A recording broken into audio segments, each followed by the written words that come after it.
Presentato questa mattina a Monselice il progetto con il quale la città della Rocca concorrerà al bando del PNRR per la sistemazione della salita al Mastio e Villa Duodo. Presente, oltre ai progettisti, anche l'assessore regionale al bilancio e patrimonio Francesco Calzavara, assieme al sindaco di Monselice Giorgia Bedin.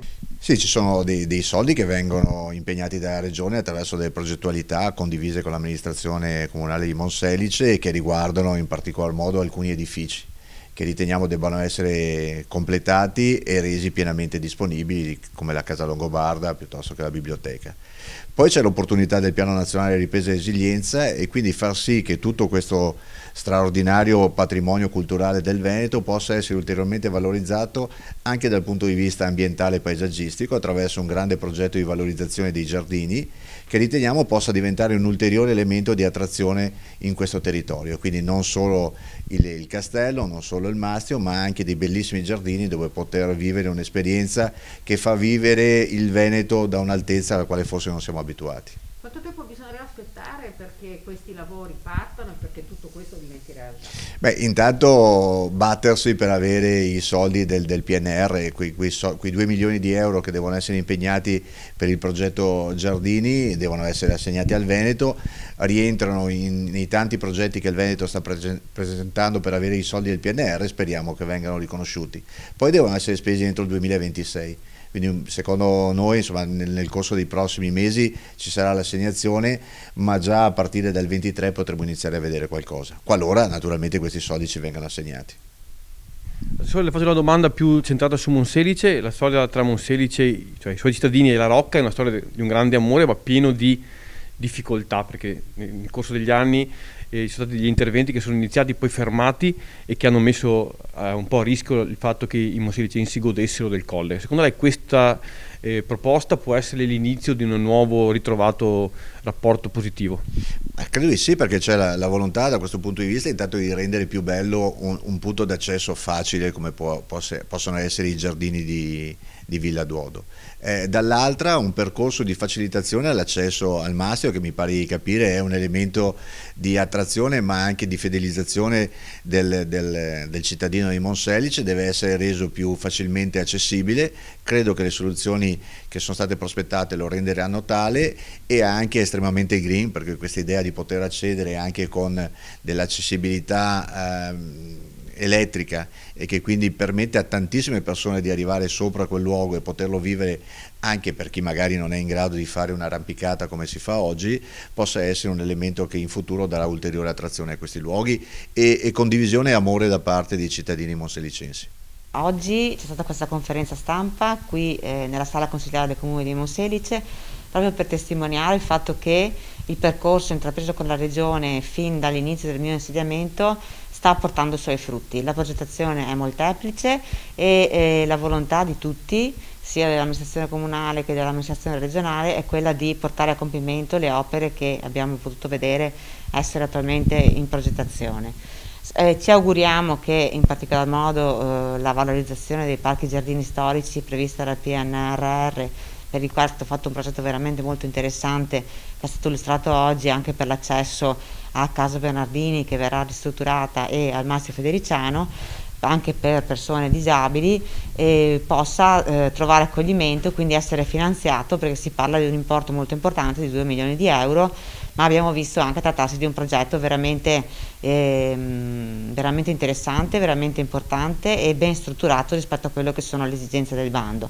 Questo porterà sicuramente diciamo, un punteggio, mi auguro, buono, ecco, ci auguriamo una buona fortuna su quel progetto e andiamo avanti anche per la sottoscrizione del protocollo d'intesa sul quale abbiamo sostanzialmente ormai raggiunto l'accordo con la regione. È solo questione burocratica ora di passare un attimo i vari passaggi per poterlo poi sottoscrivere. Quindi la regione è presente, la regione si sta interessando per Monselice, questo porterà a Monselice nuovo turismo, porterà a Monselice una valorizzazione di questi beni che per noi sono nostri anche se di fatto sono in proprietà della regione. E non è mai mancato il dialogo e l'ascolto e naturalmente in questi momenti sono stata in questo percorso affiancata anche da un anno a questa parte dal tavolo della Rocca, che ringrazio tutti i componenti, sia quelli politici che quelli di provenienza dei cittadini, insomma, che rappresentano appunto le associazioni dedicate al turismo piuttosto che alla cultura e quant'altro, perché anche grazie al loro contributo siamo riusciti a ottenere i risultati che oggi abbiamo visto. Faccio l'ultima domanda al Sindaco, tornando all'oggetto della conferenza. Un altro passo verso la costruzione di un'offerta turistica di Monselice sempre più ampia, che va dalla sistemazione di alcune zone al recupero della Cavana in campo della fiera e perché no anche all'ipotesi del casello autostradale che poi ci sarà. Mi pare che Monselice stia passando sempre di più da un'economia di tipo industriale a una di tipo turistico. Sì, questo è vero, Monselice punta molto sul turismo e anche attraverso la collaborazione con la regione per quanto riguarda il Colle della Rocca, ma nel nostro territorio insomma c'è anche un turismo di tipo diverso, il turismo enogastronomico. Fra poco inizierà sabato la borsa del turismo che appunto metterà in contatto i buyers con i sellers, quindi sostanzialmente farà in maniera di mettere in contatto chi vende con chi compra, quindi cercare di creare un'offerta che sia conforme anche alla nuova tipologia di turismo che è nata in questi ultimi anni dopo il Covid, che sicuramente è cambiata sia per numero sia per tipologia. Infatti le persone, i turisti tendono a diciamo visitare i luoghi che sono più vicini a casa piuttosto che andare fuori Italia o andare più lontano.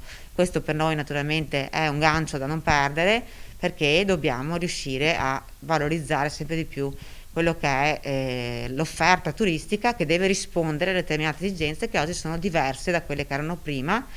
Non dimentichiamo il turismo sportivo, perché anche quello, anche gli eventi sportivi creano turismo, l'enogastronomia crea turismo. Infatti i soggetti che verranno, ci sono 10 giornalisti delle maggiori testate turistiche che verranno appunto qui a Monselice durante questi 3 giorni e avranno modo di visitare non solo le bellezze storico-architettoniche e naturali che ci offre il Parco Colli, ma anche di visitare le cantine piuttosto che i produttori di prodotti tipici, e quindi un'offerta a 360 gradi del nostro territorio. Avvocato Rozzi, una giornata importante perché inizia quello che potrebbe essere un cammino determinante per un nuovo futuro del Colle della Rocca e anche di Monselice. Sì, sono stati presentati importanti progetti che comportano creare già una visione del futuro del Colle e del complesso monumentale di Monselice. Penso che questo sia il dato più importante. Un patrimonio molto importante quello delle ville venete. La Rocca va oltre all'essere una villa, c'è un parco. Tutto questo verrà celebrato nelle giornate delle Colline venete domenica prossima. Sì, domenica abbiamo aderito alla giornata del Parco Colli e quindi è aperto a tutti i visitatori. Arriviamo già ai mesi dove sono invitate le persone a visitare il Colle. Ho ricordato anche la riapertura degli scavi il 20 aprile prossimo. Quindi una serie di attività che vedono la valorizzazione, la ricerca e l'apertura al territorio da parte del complesso monumentale di Monselice.